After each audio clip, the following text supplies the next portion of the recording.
Shalom, perkenalkan nama saya Jovantri Leo. Di sini saya akan membahas tentang permasalahan-permasalahan yang tercangkup dalam antropologi sosial dan budaya. Di sini saya akan membahas tentang ketidakmerataan kesenjangan sosial. Kata itu beberapa kali kita jumpai di kehidupan kita setiap hari, di surat kabar, di media sosial, televisi, buku-buku sekolah, jurnal, bahkan tulisan-tulisan ilmiah lainnya. Ketidakmerataan ini banyak jenisnya, tetapi yang menjadi fokus utama yang saya akan bahas bahwa ketidakmerataan yang menyebabkan kesenjangan sosial, lebih tepatnya tidak merata persebaran sumber daya di dalam masyarakat yang fungsinya menunjang penghidupan masyarakat tersebut. Kesenjangan ini menyebabkan terbentuknya kelas-kelas sosial di antara masyarakat. Dalam beberapa ahli menyebutkan bahwa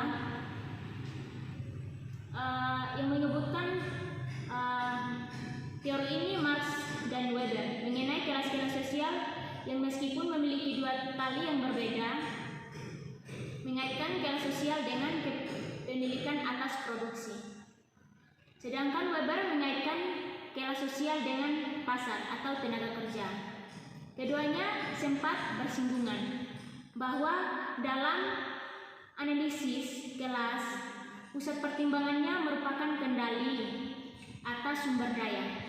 Menurut beberapa ahli sosiologi, secara umum ada 3 faktor penyebab yang menyebabkan seseorang tergolong dalam suatu kelas sosial tertentu, yaitu kekayaan dan penghasilan, pekerjaan, dan pendidikan. Tidak bisa dipungkiri bahwa uang merupakan hal yang membuat kita masih hidup hingga saat ini. Kita harus menyadari bahwa pada dasarnya kelas sosial merupakan suatu cara hidup.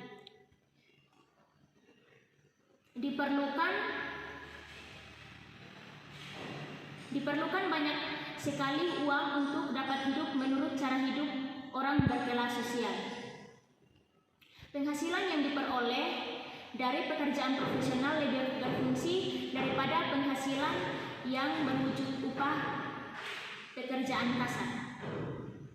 Sumber dan jenis penghasilan seseorang inilah yang memberi gambaran tentang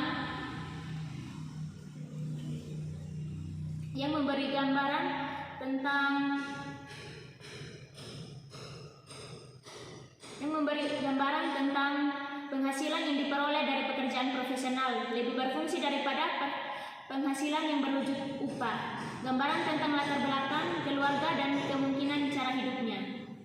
Pekerjaan juga merupakan aspek kelas sosial yang penting karena begitu banyak segi kehidupan lainnya yang berkaitan dengan pekerjaan. Jika dapat mengetahui jenis pekerjaan seseorang, maka kita bisa menduga tinggi, rendahnya pendidikan standar hidup, teman bergaul, jam bekerja, dan kebiasaan sehari-hari. Pendidikan merupakan hal yang sangat berpengaruh terhadap lahirnya kelas sosial di dalam masyarakat. Hal ini memerlukan biaya dan motivasi yang besar.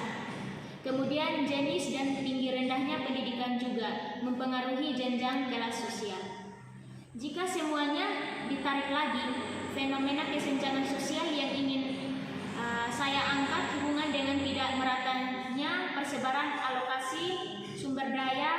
Sumber daya ini dapat mencakup banyak hal, seperti alat reproduksi, alat produksi, sumber daya alam, sumber daya sosial, sumber daya ekonomi, sumber daya manusia, dan lain sebagainya. Pada akhirnya, kelas-kelas sosial ini memiliki akses yang berbeda-beda atas semua sumber tersebut.